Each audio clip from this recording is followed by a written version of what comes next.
Your ideas are mediocre at best. Brandon Whitmore laughed, his voice echoing through the empty dining room I had spent 8 months designing. We're going in a different direction. Clean out your office by tonight.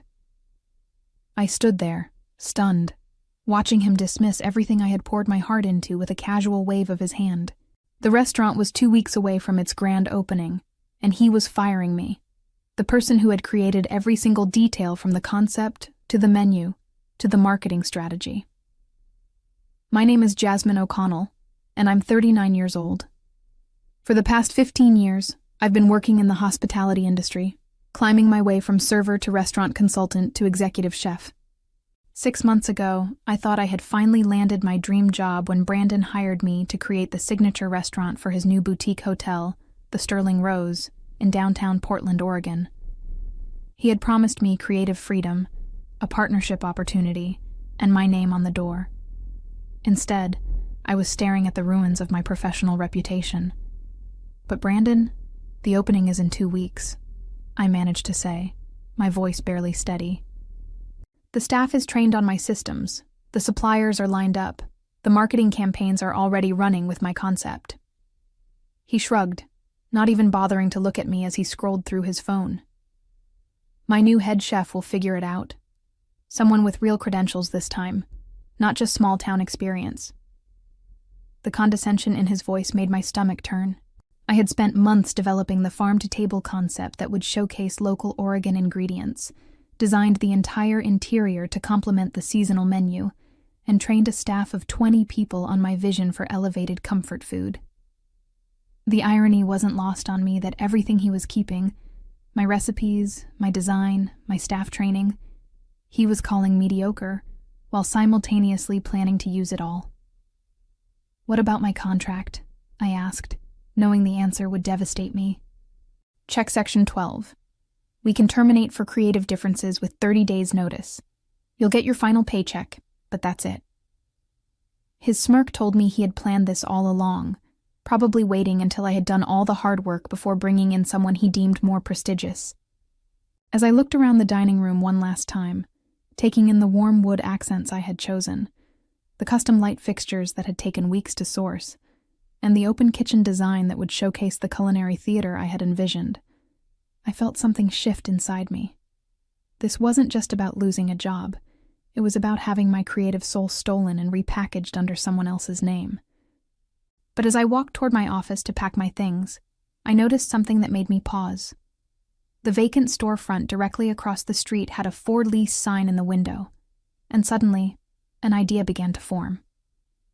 The next morning I sat in my small apartment kitchen, surrounded by notebooks filled with recipe tests, design sketches, and business plans that now felt like artifacts from a lost civilization. Everything I had created for the Sterling Rose was legally Brandon's property, but the passion and knowledge behind those creations were still mine. I had grown up in a family of restaurateurs. My grandmother ran a small Irish pub in Boston, and my mother had owned a catering company that she built from nothing into a thriving business before selling it to retire. They had taught me that success in this industry wasn't just about food. It was about creating an experience that made people feel like they belonged somewhere special. My phone buzzed with a text from my best friend Kelly, who worked as a food critic for Portland Monthly. "Heard about Sterling Rose. That's brutal. Want to grab coffee and plot revenge?" Her offer made me smile for the first time in 24 hours. Kelly had been covering the Portland food scene for 8 years, and she understood the politics and personalities that could make or break a restaurant. More importantly, she knew my work and had been excited about the Sterling Rose project since I first told her about it. Over coffee at our usual spot, I found myself confessing something I hadn't even admitted to myself yet. "I keep thinking about that empty space across the street from the hotel," I said, stirring my latte absently. "It's the perfect size, and the rent would be a fraction of what Brandon's paying for his space." Kelly raised an eyebrow. "Are you thinking what I think you're thinking?" "Maybe," I said, feeling a familiar excitement building in my chest. "I have enough savings to cover startup costs for a small operation. Nothing fancy. Just good food and the kind of atmosphere that actually makes people want to stay longer than their Instagram photo session." You'd be going head-to-head with your former employer, Kelly pointed out, though her tone suggested she thought this was more of an opportunity than a problem. He stole my concept and fired me 2 weeks before opening. I think I can handle a little competition. As I said the words, I realized I meant them. Brandon had underestimated me, assuming that without his hotel's marketing budget and prestige location, I couldn't possibly succeed. But he had forgotten one crucial thing. He might own my designs and recipes now, but he had never understood what made them special in the first place.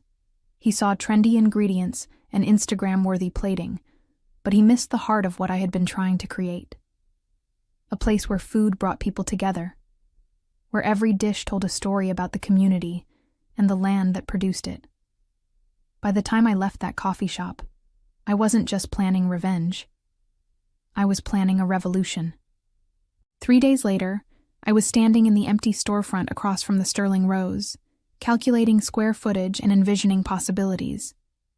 The space had been a vintage clothing store, and the exposed brick walls and original hardwood floors gave it the kind of authentic character that Brandon's polished hotel restaurant could never replicate.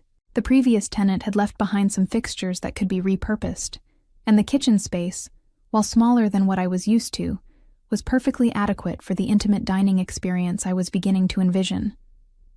The landlord, an older woman named Patricia Chen, seemed skeptical when I explained my concept for a pop-up restaurant. "You want to compete with the fancy hotel across the street?" she asked, glancing through the window at the Sterling Rose's imposing facade. "I want to offer something they can't," I replied. And then I told her about my vision for what I was already calling Bloom, a neighborhood restaurant that would change its menu completely every 6 weeks, showcasing different aspects of Oregon's agricultural seasons. Unlike the static luxury concept Brandon was implementing with my stolen designs, Bloom would be dynamic, personal, and genuinely connected to the community. Patricia's expression changed as I talked about partnering with local farms, featuring guest chefs from food trucks and home kitchens, and creating an atmosphere where families could afford to celebrate special occasions without feeling intimidated by pretentious service. "How long would you need the space?" she asked. "Initially, just 3 months," I said. "If it works, we can discuss a longer lease." The truth was, I was betting everything on those 3 months. My savings would cover rent, basic equipment, and ingredients for a soft opening, but there would be no safety net. If Bloom failed, my career in Portland would essentially be over. But as I looked across the street at workers hanging the Sterling Rose's signs, I felt a determination I hadn't experienced since my grandmother first taught me to make her famous shepherd's pie when I was 12 years old. That afternoon, I called 3 people. My former sous chef Carlos, who had quit Sterling Rose in solidarity when he learned about my firing. My friend Margaret, who ran a small marketing agency focused on local businesses. And surprisingly, the food blogger who had been documenting Portland's restaurant scene and had already reached out to ask about my sudden departure from the hotel project. Each conversation went better than I had hoped. Carlos was eager to join me and had already been fielding offers from other restaurants who wanted to poach Sterling Rose's trained staff. Margaret offered to handle my marketing in exchange for equity in whatever venture I was planning. And the blogger, intrigued by the David versus Goliath narrative, wanted to document the entire process from concept to opening. By evening, I had signed a 3-month lease and put down a deposit. The Sterling Rose was set to open in 11 days. I was giving myself 10 days to create something that would make Brandon Whitmore regret ever crossing me. The first week of building Bloom was a blur of 14-hour days and pure adrenaline. While Brandon across the street dealt with the chaos of final preparations for his grand opening, I was transforming my empty space into something that felt like a cross between a farmhouse kitchen and an art gallery. Carlos and I had recruited 4 other Sterling Rose employees who were frustrated with Brandon's management style, and together we created an efficient operation that could serve 40 covers with the kind of attention to detail that most Portland restaurants struggled to achieve even with twice the staff. Margaret worked her magic on social media, building anticipation without revealing too much about our concept. She positioned Bloom as Portland's most exciting culinary secret, using hashtags like FarmToGlass and Seasonal Story that hinted at our philosophy without giving away specifics. Meanwhile, I reached out to every farmer, forager, and artisan food producer I had built relationships with over the past year. Most of them were furious about how Brandon had treated me, and several offered to provide ingredients at cost for our opening month. The Sterling Rose's grand opening was scheduled for Thursday night, with a private party for investors and media followed by public service starting Friday. I had originally planned to open Bloom the following week, but as I watched the frantic activity across the street through our front windows, I realized I had been thinking too small. If I really wanted to make a statement, I needed to open the same night as Brandon's grand opening. "Are you insane?" Kelly asked when I called her Tuesday evening with my revised timeline. "You're talking about going from empty space to full service in 48 hours. Technically 60 hours, I corrected, checking my watch. And we're not doing full service. We're doing something better." I had been refining the concept all week, and what had started as a simple pop-up restaurant had evolved into something more ambitious. Instead of trying to compete with Sterling Rose's polished luxury, Bloom would offer the one thing Brandon's operation couldn't: authenticity and innovation happening in real time. The next morning, I called every food critic, blogger, and influencer in Portland with a simple invitation: "Come watch us cook." Instead of hiding our preparation in a closed kitchen, I was opening our doors Wednesday evening for what I called a preview dinner. Guests could watch us prepare their meals, ask questions about ingredients and techniques, and essentially become part of the creative process. It was the kind of intimate, educational experience that Brandon's formal dining room could never provide. Carlos was skeptical about the timeline, but excited about the concept. "It's either going to be brilliant or a complete disaster," he said, as we tested our final menu Tuesday night. "Probably both," I admitted, plating a dish of roasted beets with herbed goat cheese and candied walnuts that showcased 3 different local producers. "But at least it will be memorable." By Wednesday afternoon, we had taken reservations for 30 people for our preview dinner, and Margaret's social media campaign had generated enough buzz that Portland Monthly had decided to send a photographer. The contrast with what was happening across the street couldn't have been more stark. While Sterling Rose's staff ran around in formal uniforms dealing with last-minute crisis management, our team was calmly prepping ingredients and setting up our open kitchen space where guests would be able to see every step of their meal preparation. The real test came when I spotted Brandon through our window, standing on the sidewalk with his phone pressed to his ear, clearly agitated about something. He looked over at our space, noticed the activity, and I saw his expression change from confusion to recognition, to something that looked like panic. 20 minutes later, his assistant walked into Bloom with a takeout coffee and pretended to browse while obviously scoping out our setup. I smiled and offered her a sample of our signature appetizer.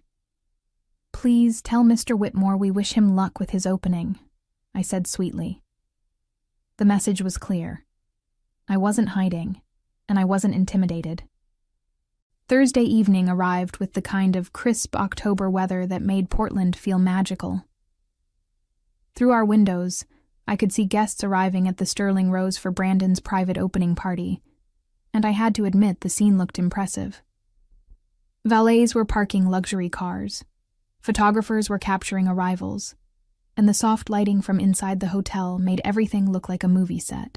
For a moment, I felt a pang of loss for what I had helped create, and would never be credited for. Then our first preview guests arrived, and everything changed. "This is incredible," said Janet Morrison, a food writer for The Oregonian, as she watched Carlos expertly break down a whole duck while explaining the sourcing story behind each component of the dish. "I've never seen anything quite like this in Portland." Our open kitchen concept was working exactly as I had hoped. Instead of the traditional restaurant experience where diners ordered from a menu and waited to be served, Bloom felt more like attending a very sophisticated dinner party where the host happened to be a professional chef. Margaret live-streamed portions of the evening on our social media accounts, and the response was immediate and overwhelming. People were commenting in real time, asking questions about techniques and ingredients, and requesting reservations for our official opening the following week. By 8 p.m., we had already booked solid for our first month of operation. But the real vindication came when I noticed familiar faces starting to appear among the crowd gathering outside our windows. 3 of Brandon's investors, people I had met during my time developing the Sterling Rose concept, were clearly more interested in what was happening at Bloom than in attending his private party across the street. One of them, a prominent local businesswoman named Victoria Brennan, actually left Brandon's event and came into our space. "Jasmine, I had no idea you were doing this," she said, sampling our butternut squash soup with sage oil and pumpkin seed brittle. "This is extraordinary. It's everything I thought Sterling Rose was going to be, but with actual soul." Her comment was overheard by several other guests, including the photographer from Portland Monthly, and I realized that the story was writing itself. Social media posts from our preview dinner were already getting more engagement than Sterling Rose's official opening coverage, and food bloggers were calling Bloom the most exciting thing to happen to Portland dining in years. The evening's climax came when Brandon himself appeared at our front door.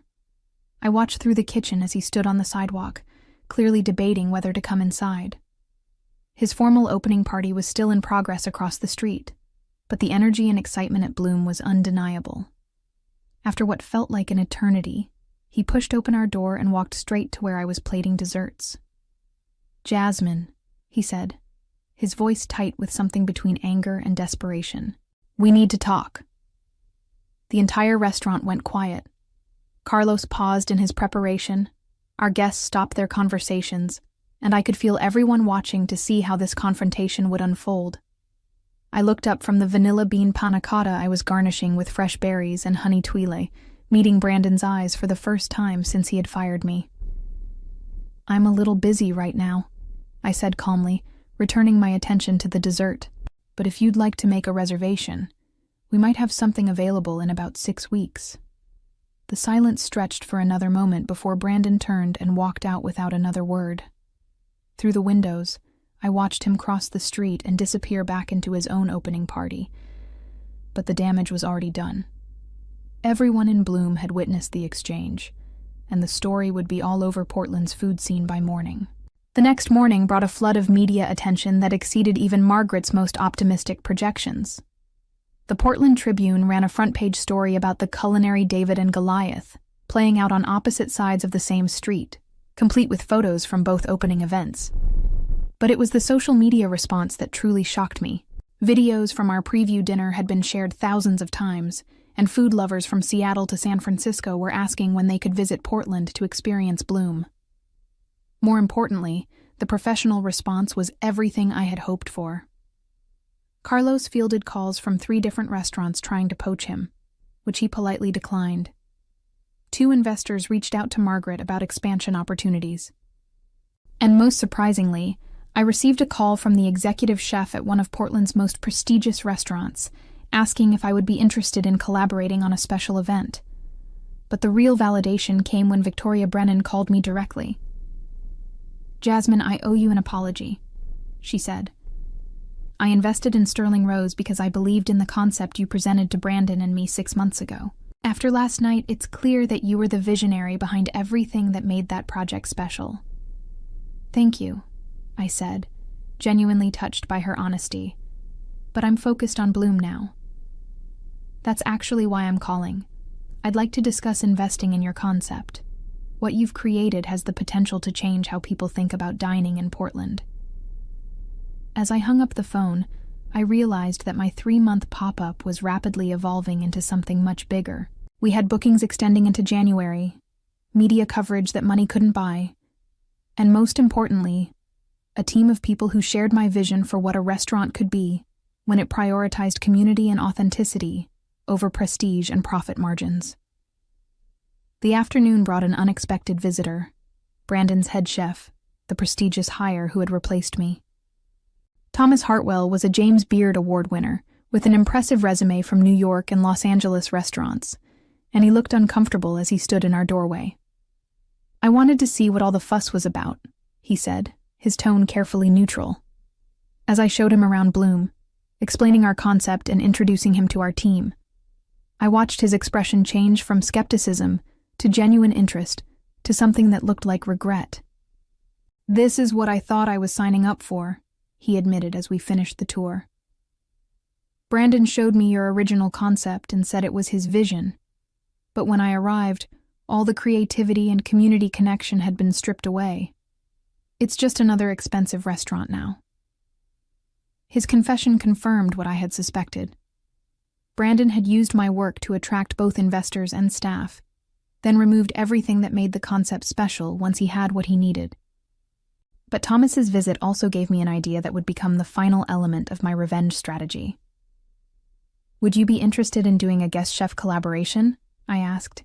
"You could cook your food the way you actually want to, and we could show Portland what Sterling Rose could have been."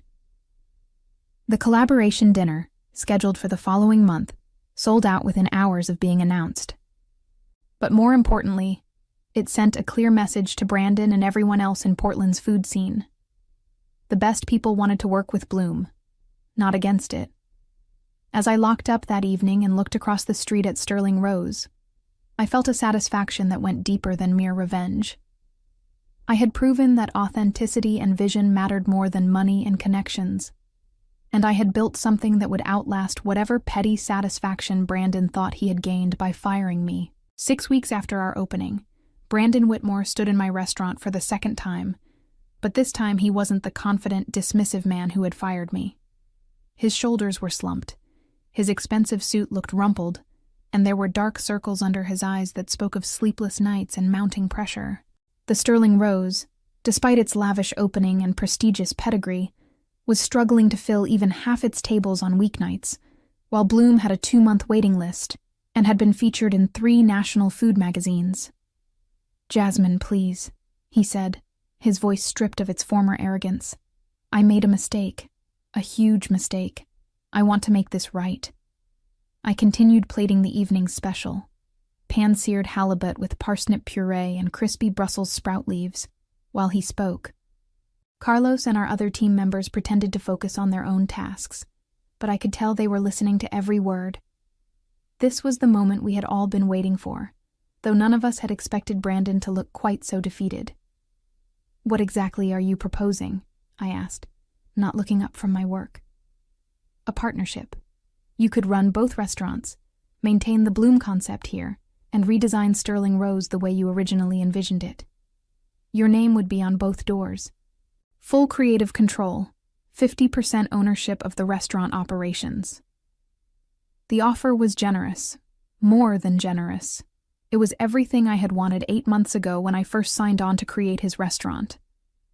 But as I looked around Bloom, taking in the warm laughter of our guests, the easy camaraderie of our staff, and the genuine excitement that filled the space every evening, I realized that what I had built was worth more than any partnership Brandon could offer. "I appreciate the offer," I said, finally meeting his eyes. "But I'm not interested."